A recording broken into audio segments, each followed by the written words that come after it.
E o Bitcoin começou a semana dando um susto nos comprados, mas acabou que ele fechou o dia bem. Vou falar disso nesse vídeo, vou estar atualizando a análise gráfica do Bitcoin, que caiu, mas recuperou nessa segunda-feira. Também vou estar atualizando a análise dos eventos macroeconômicos que aconteceram hoje, dos que vão acontecer amanhã, que podem impactar os mercados. Vou falar no que vocês devem prestar atenção nessa terça-feira. Também vou atualizar a análise de sentimento, a análise das principais criptomoedas, das moedas que eu comentei como oportunidade nos últimos dias. Mas antes de continuar, pessoal, primeiramente não deixe de se inscrever aqui no canal Criptográfico no YouTube, ativar o sininho para receber as notificações, deixar o like para dar aquela força, deixar seu comentário embaixo se você quiser que eu analise alguma coisa, tiver alguma dúvida, deixa embaixo que eu irei responder. Estou respondendo todo mundo, tá? Estou fazendo um esforço aqui para responder todos os comentários. E, pessoal, peço desculpas aí, tá, por estar fazendo esse vídeo mais tarde. Hoje eu tive alguns problemas, aconteceu algumas coisas aí ruins com parentes meus, tá? E o dia acabou sendo um dia, aquele típico dia meio cheio de coisas, aquele dia que não, de susto, né? Mas vamos lá, vamos aí falar da situação, tá? Vamos aí falar do que está acontecendo com o Bitcoin. O que está acontecendo hoje, pessoal? Bitcoin deu um sustinho aí no pessoal, né? Ele estava ali na região dos 98 ontem, no domingo à noite, de repente, pá, ele deu um susto, foi lá para a região dos 94.500, mas ele acabou recuperando ali, tá? E fechou o dia até estável aí, fechou essa segunda-feira aí fechou com uma queda aí, tá? Mas uma queda bem moderada de aproximadamente aí 1,5%, tá? Não é uma queda nem de longe grande pro Bitcoin, né? Mas, pessoal, sinceramente, tá? Eu não tô vendo esse terror todo que o pessoal tá falando, nossa, vai cair, vai morrer. Não tô vendo, tá? Sinceramente, eu acho que a situação, pelo menos na minha visão, ela parece bastante estável, tá? Uma coisa que eu vejo aqui, pessoal, em termos do Bitcoin, é que a impressão que eu tenho é que ele pode estar formando um triângulo ascendente aqui no gráfico, de 1 hora, gráfico de 4 horas, tá? O tempo gráfico que você quiser. Uma coisa que eu estou vendo aqui é o seguinte, a gente vê que os fundos estão ficando cada vez mais altos, tá? E os topos estão na mesma altura aproximadamente, nessa região aqui dos 100 mil, não vou falar 100, tá 99, 98, Bitcoin chega ali e não consegue subir, né? Então é uma região em que os vendedores estão segurando o preço e aqui os compradores estão empurrando cada vez mais para cima, pelo menos até agora, tá? Isso é um sinal de que os compradores estão mais fortes e se a gente tiver o rompimento para cima da região ali vou colocar a região dos 100 mil dólares, a gente vai romper esse triângulo ascendente para cima e aí ele vai ser confirmado, tá? Temos que lembrar que na análise gráfica, um padrão gráfico só é confirmado quando ocorre o rompimento, ainda não ocorreu, tá? Então, esse triângulo aqui é uma especulação, mas o alvo dele seria nos 110 mil dólares, tá? Então, fiquem de olho porque se o Bitcoin começar aí a andar nas próximas horas dentro desse triângulo e daqui a alguns dias romper, o alvo é nos 110 mil dólares aproximadamente, tá? Mas, sinceramente, pessoal, eu acho que o melhor cenário é se o Bitcoin ficar estável aqui nos próximos dias, nessa região dos 96, 95, 98, porque ele vai dar tempo para as altcoins subirem, né? Geralmente as altcoins performam bem é quando o Bitcoin ele fica mais parado, tá? Quando ele está subindo muito forte, é difícil você ver muitas altcoins performando muito bem, porque ele suga toda a liquidez do mercado. Mas a gente não pode falar aqui só do Bitcoin, pessoal. A gente tem que ver aí o que está impactando os outros mercados, né? Que, querendo ou não, podem acabar em algum momento voltando a impactar o mercado de criptomoedas, tá? Bem, pessoal, gráfico aqui do SP500 hoje foi mais um dia de alta, tá? Segunda-feira, ironicamente, foi um dia de alta para o SP500 e não para o Bitcoin, né? O Bitcoin está surfando o Trump Trading e não conseguiu subir nessa segunda-feira, tá? E na minha visão, pessoal, essa alta foi surpreendente porque os dados do setor industrial dos Estados Unidos de novembro vieram aí melhores do que o esperado, o que é ruim, tá? Parece bom, mas é ruim. O PMI industrial ISM, que é o principal, foi divulgado ao meio-dia, veio 48,7, quando o esperado era 47,7, tá? Ou seja, mostra que o setor industrial nos Estados Unidos teve um crescimento maior do que o esperado em novembro. Na verdade, ele decresceu, mas o decrescimento ele foi menor aí, tá? Dos pedidos dos gerentes de compras foi menor, tá? Ele foi melhor do que se esperava. Não veio bom, ideal um PMI acima de 50, tá? PMI abaixo de 50 mostra contração, mas ele veio melhor, mostrando que a economia americana está melhor do que os economistas estavam prevendo, tá? Isso aí é um problema porque daqui a alguns dias a gente vai ter reunião do Fed, tá? A gente vai ter, não na próxima semana, mas agora em dezembro ainda a gente vai ter o Fed decidindo taxa de juros e o medo do mercado é ele não cortar os 0,25 ou não fazer nenhum corte em dezembro, tá? Isso aí seria uma coisa que poderia causar aí uma queda nas bolsas americanas, talvez até nas criptomoedas, tá? Então uma coisa para a gente prestar bastante atenção, tá?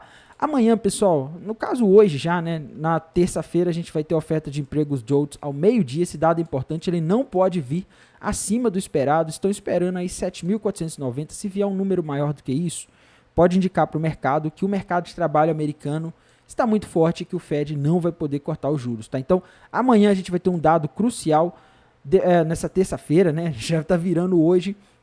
Quarta-feira a gente vai ter variação de empregos privados ADP de novembro, dado extremamente importante. PMI do setor de serviços, tá? Quarta-feira a gente vai ter discurso do Jerome Powell, tá? Então, semana cheia de eventos. Sexta-feira é o dia mais importante da semana. Se você quiser ficar por dentro dessas novidades, não deixem de seguir o nosso canal do Telegram, porque lá as novidades chegam rápido, tá? E, pessoal, falando aqui da situação de análise de sentimento do Bitcoin, tá? A gente teve aí hoje... A gente teve nas últimas horas aí um aumento do long short ratio, né? Isso talvez explique uma boa parte dessa queda. O Open Interest subindo, o long short ratio subindo, o Bitcoin caiu, tá? As baleias aproveitaram que o pessoal estava começando a semana apostando na alta para jogar o mercado para baixo, tá? E tomar o dinheiro da galera que estava alavancada aí em mercados futuros, tá? O que eu vejo aqui, pessoal? Sinceramente, tá? Eu não tô conseguindo aí agora ver um sinal definitivo, porque o Open Interest vem caindo aqui na análise de sentimento. O Open Interest caindo normalmente indica que a gente está tendo cada vez menos posições de trading abertas nos mercados futuros, menos liquidez, e quando você tem menos liquidez é menos incentivo para as baleias jogarem o mercado para algum lado, tá? Isso sugere, na minha visão, que é bem provável aí que, pelo menos do jeito que está aqui agora, a gente não tenha grandes movimentos no Bitcoin, o que pode favorecer muito as altcoins, tá? Indo aqui para o Liquidation Rich Map, pessoal, a gente vê que há bastante liquidez ali na região dos 93.800 até a região dos 93.400, tem bastante liquidez. Agora a gente está, pelo menos com as estimativas aqui do Liquidation Rich Map, a gente está com mais liquidez agora abaixo, tá? Até a região dos 93 do que acima, tá? Então, isso aqui está indicando que existe um risco grande de o Bitcoin ir testar a região de pelo menos até os 93.400 ali para tomar esse dinheiro do pessoal que está apostando na alta nas últimas horas, nos últimos dias, tá? A gente teve uma mudança, tá? A gente ainda tem aquela liquidez acima, próximo ali dos 100 mil dólares que a gente tinha, mas surgiu mais hoje, que o pessoal viu o mercado caindo e falou, nossa, o Bitcoin está caindo, está barato, vou abrir uma posição alavancada em mercados futuros e o mercado cai mais, porque as baleias veem que esse pessoal está alavancado, é fácil tomar o dinheiro deles e vão jogando o mercado contra, tá? Uma das coisas aí que atrapalhou o mercado hoje também, pessoal, foi essa notícia aí de que o governo dos Estados Unidos transferiu 1,9 bilhões de dólares em Bitcoins apreendidos da Silk Road para Coinbase Prime, tá? Para quem não sabe, pessoal, a Coinbase Prime é a versão da Coinbase, né? A Coinbase voltada para institucionais, tá? Então, governos, empresas, geralmente eles não vão lá na Coinbase normal, onde a gente vai, eles vão na Coinbase Prime.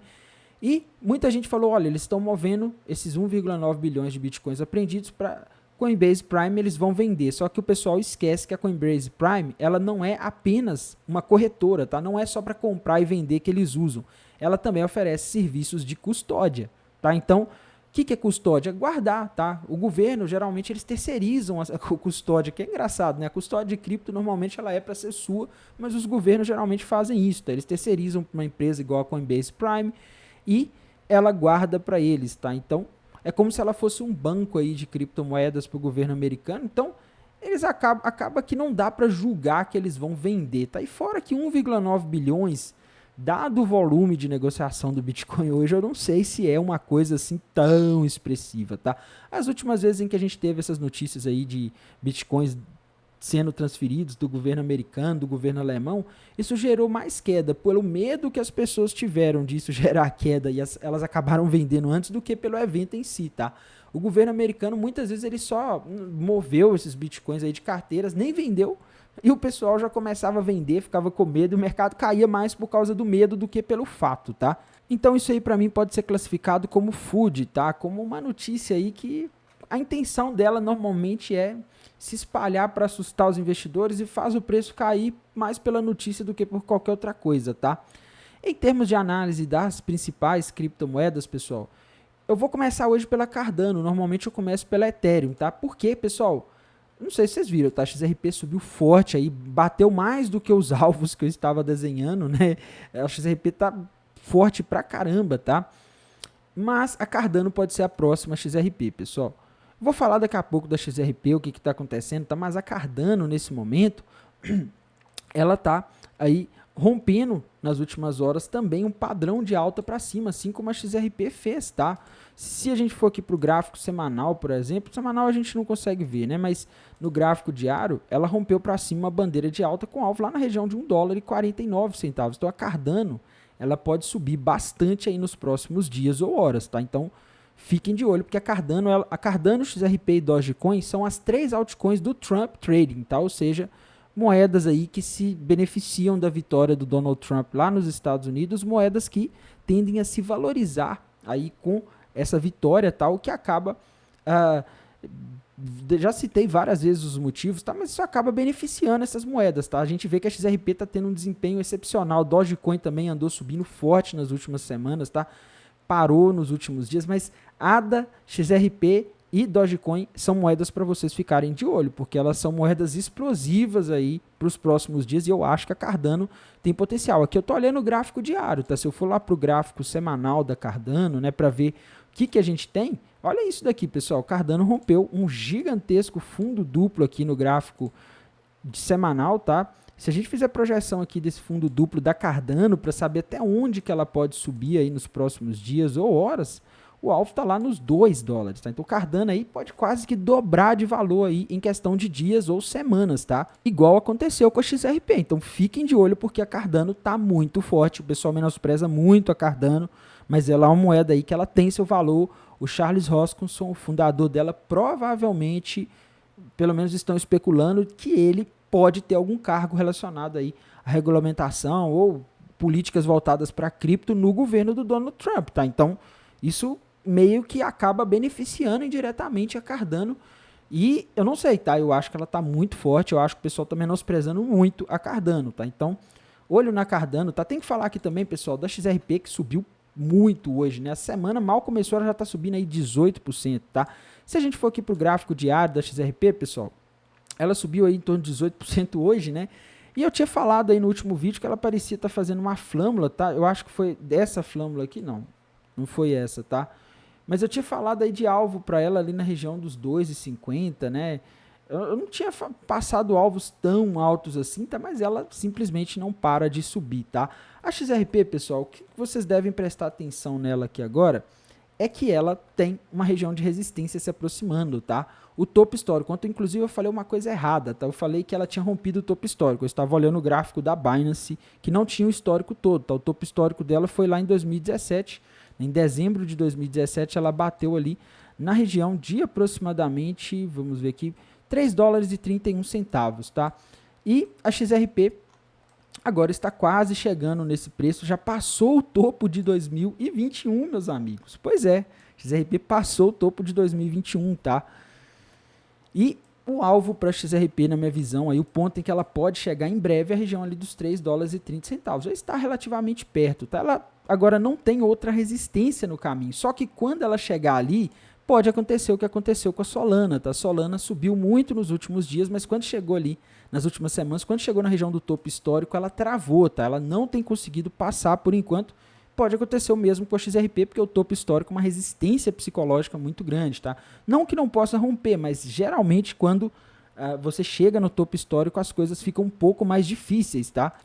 E a XRP, pessoal, ela tá subindo aí por causa de anúncios ligados a ETFs que eu postei lá no canal do Telegram assim que a notícia saiu, tá? Notícia quente. Se você quer acompanhar notícias aí em primeira mão, sigam o nosso canal no Telegram, porque lá essas notícias chegam rápido, tá? Então, a gente postou lá aplicar o formulário S1, que é o primeiro passo ali para você ter o ETF de XRP, tal, que vocês viram, né? Antes do ETF de Bitcoin subiu forte, antes do ETF, né? Depois caiu. Ethereum subiu forte antes do ETF, depois caiu, tá? Mas o importante é, esse ETF ainda não está acontecendo, tá? Então, a gente tem motivos aí que podem fortalecer a XRP. Inclusive, essa alta dela pode ter um pouco de inside trading aqui, tá? Pessoas que já sabiam que esse esse ETF seria ali solicitado, podem ter comprado antes, e isso pode explicar aqui um pouco dessa alta, tá? Então, esse mercado é um mercado meio sujo, tá, pessoal? As coisas não são muito transparentes, tá?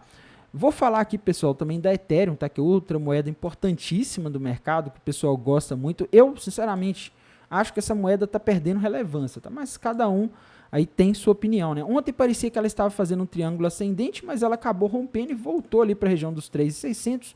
E agora é difícil, né, pessoal? O alvo daquele pivô de alta que ela rompeu para cima está lá nos 3.850, mas vai precisar de força e a Ethereum realmente não está conseguindo se manter em alta não, tá? Tá uma moeda aí meio chata de operar. Solana, pessoal, o gráfico da Solana tá na beira do precipício, tá? Ao contrário da maioria das moedas que estão aí fortes, né? A Solana, ela chegou num ponto aqui um pouco perigoso, tá? Solana não pode, em hipótese alguma, romper os 220 para baixo, porque se ela romper, meus amigos, ela vai formar esse padrão aqui, ó, conhecido como ombro, cabeça, ombro, cujo alvo seria na região dos 186, 187 dólares aí, tá? Tainan, então você está falando que a Solana vai a 186? Não, ela não rompeu aqui. Se nos próximos dias as altcoins voltarem a subir e a Solana voltar a subir, isso aqui está descartado. O padrão gráfico, pessoal, ele só é confirmado quando rompe. Eu só estou alertando que ela não pode romper para baixo essa região. Tá? Ela ainda não rompeu, então, por enquanto, as coisas estão tranquilas. Mas está um pouco tenso porque ela está muito perto aqui, tá? Então, Solana aí, ela está indo meio que na contramão nas últimas horas da maioria das criptomoedas. Solana e Ethereum, da maioria das altcoins aí estão bem. Elas não estão caindo tanto, a Solana e a Ethereum estão meio fraquinhas, tá? BNB segue naquela, sem nenhum padrão gráfico muito relevante, tá? No gráfico de uma hora aqui a gente formou um, né? Ela rompeu para cima um fundinho duplo aqui. Se a gente fizer uma projeção de alvo aqui para esse fundo duplo, para ver até onde que ela vai, a gente vê alvo no 670, tá? Mas é um movimento relativamente pequeno, né? BNB ultimamente não está sendo uma moeda aí muito interessante de fazer operações, não, tá? Tem que falar aqui da Dogecoin, pessoal. Dogecoin segue naquela mesma situação que eu falei ontem, tá? Ela parece estar formando aí um triângulo ascendente. Se ela conseguir romper a região ali do último topo, na região dos 47 centavos, ela vai formar um triângulo ascendente com alvo lá nos 63 centavos, tá? Então, olho na Dogecoin, porque ela tá quase rompendo isso daqui, tá? A Dogecoin é uma moeda que eu queria abrir até uma posição nela, porque ela é uma das moedas do Trump Trading, tá? Ela é uma das moedas que está se beneficiando da vitória do Donald Trump. Porque o Elon Musk, que é um dos queridinhos aí da Dogecoin, da comunidade da Dogecoin, ele está aí, provavelmente ele vai ser ele vai estar envolvido no governo Trump, tá? Então, ele vai ter um cargo lá, então isso aí tá fazendo essa moeda aí, puxando ela para cima também, tá? Outra moeda importante, Tron, pessoal. Tron deu uma subida, né? A Tron é sempre na contramão. Hoje foi um dia aí que a maioria das altcoins não estava performando bem, a Tron subiu um pouco, tá? Subiu 6,6, tá? Mas, no geral, pessoal, Tron não tem resistência, não tem um padrão gráfico muito claro. Ela pode subir pelo menos até a região dos 60 centavos aí no contexto atual, tá? Tom, pessoal, o gráfico da Tom aqui, ele tá aí naquela mesma situação, tá? Ela rompeu para cima um fundo duplo com alvo lá na região dos 8 dólares e 17 aproximadamente, tá? Avax, pessoal, subiu bastante hoje, bateu no alvo que a gente vem falando aí há muitos dias, né? Que é o alvo desse ombro, cabeça, ombro invertido que eu vi aí nos últimos dias, tá? O alvo na região dos 52 dólares, né? Foi lá e bateu e agora, por enquanto, está numa região de resistência, tá? Ela agora precisa romper essa região aqui para conseguir aí algo mais relevante, tá? A gente vê que essa região aqui é uma região que foi suporte e resistência em momentos cruciais para a Avax, tá? Então, agora é um pouquinho perigoso aí de você comprar. Não estou dizendo que ela não pode subir, mas você vai estar comprando numa resistência um ativo que acabou de bater um alvo num ponto aí em que pode realizar lucro, tá? A Avax, inclusive, pessoal, subiu num dia que o mercado estava ruim, tá? Eu vejo um risco aí dela corrigir para os 47, 48 dólares novamente, tá? Então, para a Avax é isso. Aave é outra que subiu forte também, subiu 12% hoje, tá? E Aave é o que eu falei com vocês, tá? O alvo para ela tá lá na região dos 330 dólares aproximadamente, tá? Então, segue a alta aí, ela rompeu um fundo duplo com esse alvo. Monero, pessoal, conseguiu romper para cima também num dia que estava tudo fraco, subiu forte, rompeu para cima a região dos 165 dólares. O alvo para ela tá lá na região dos 180 agora aí, que seria o ponto importante, tá? A gente pode até tirar esse tanto de parafernália que eu desenhei no gráfico aqui e colocar aqui uma possível fundo duplo, né? Eu vejo aqui um possível fundo duplo muito grande, esse fundo duplo, né? Ele não tá bom no contexto, mas eu acho que até os 180 aqui dá para Monero ir, tá? Se a gente for traçar o alvo desse fundo duplo, 198, quase $200, tá? Mas eu acho que 185 aí, 182 seria aí um alvo bom, tá? Outras moedas aí importantes, pessoal, que eu tenho que falar delas aqui, tá? NIR, tá? NIR Protocol. Rompeu para cima aí um triângulo ascendente, tá? Ela tava enrolando aí, tava desfazendo o triângulo ascendente nas últimas horas, né? Mas enfim, ela rompeu para cima um triângulo ascendente com alvo lá na região dos $8,73 aproximadamente, tá? NIR deve subir aí nos próximos dias ou horas, tá? SUI, pessoal, gráfico da SUI, tava fazendo um padrão ontem, mas hoje já descaracterizou tudo que tinha aí, né? Então, SUI segue aí meio confusa, tá? Pendle, pessoal. Pendle para mim é aquela história, tá? Tá com alvo lá nos $12, deve subir até aquela região pelo menos, tá? Então o gráfico tá dizendo aí que ela pode se valorizar bastante, tá? Tainan, e a Secret que você tanto fala, Tainan? Pessoal, a Secret, ela agora está numa região de resistência, tá? Ela precisa romper aqui essa resistência dos 87 centavos de dólar. Se ela romper, aí ela vai formar um fundo duplo com alvo lá na região dos 3,80, tá? Quase $4. Então, a Secret está muito forte, tá? A Secret está com tudo aqui. A Secret é uma moeda que cara, eu não teria coragem de vender Secret, tá, pessoal? Porque é uma moeda que ela tá muito forte, tá? Uma moeda muito forte, essa Secret Network. A gente também não pode deixar de falar aí da que eu comentei ontem, tá? Shadow Token, né? Pessoal, Tainan, mas a Shadow Token caiu hoje, tudo caiu hoje. É, realmente, mas ela ainda continua naquele contexto do triângulo ascendente. Inclusive, essa queda aí, ela testou uma região de suporte, uma região da linha de tendência de alta, tá? E atenção, pessoal, a Shadow Token é uma moeda com pouca liquidez, tá? Então, se ela conseguir romper, de fato, essa região dos 50 centavos, que eu acho que ela vai acabar rompendo, o alvo para ela tá lá na região dos 75. Então, ela pode subir 50% aí de uma só vez. Tá? É uma moeda que pode subir bastante, fora que em termos de fundamentos, pessoal, essa moeda é uma moeda interessante, tá? Como uma gema, como uma aposta mais arriscada aí para o ciclo de alta, ela pode se beneficiar bastante aí do crescimento, não só do ecossistema dela, mas o ecossistema da Solana também, tá? Então, é uma moeda aí que eu considero uma aposta muito boa aí para quem acha que perdeu a alta e quer pegar alguma coisa aí que pode facilmente dar 4x ou mais aí em questão de semanas, tá? Ah, Tainan, qual dia, qual semana? Não dá para saber, pessoal. Vai depender muito do mercado. O mercado precisa estar de bom humor. O mercado precisa estar com apetite a risco para as altcoins, tá? Então, o mercado, a gente ainda não entrou na alt-season de fato. Acho que a gente está entrando, tá? Mas fato é que essa moeda aqui é uma moeda que, na minha visão, ela pode surpreender muita gente aí que não está olhando para ela nesse momento, tá? Então, essa aqui é uma das minhas apostas aí para os próximos dias, tá? Acho que pode subir bastante, tá? E pessoal, por esse vídeo é isso. Irei mantendo vocês atualizados aqui pelo canal do YouTube. Se quiserem que eu analise alguma moeda que eu não falei aqui, deixa aí embaixo nos comentários que eu irei responder, beleza? Até mais, tchau!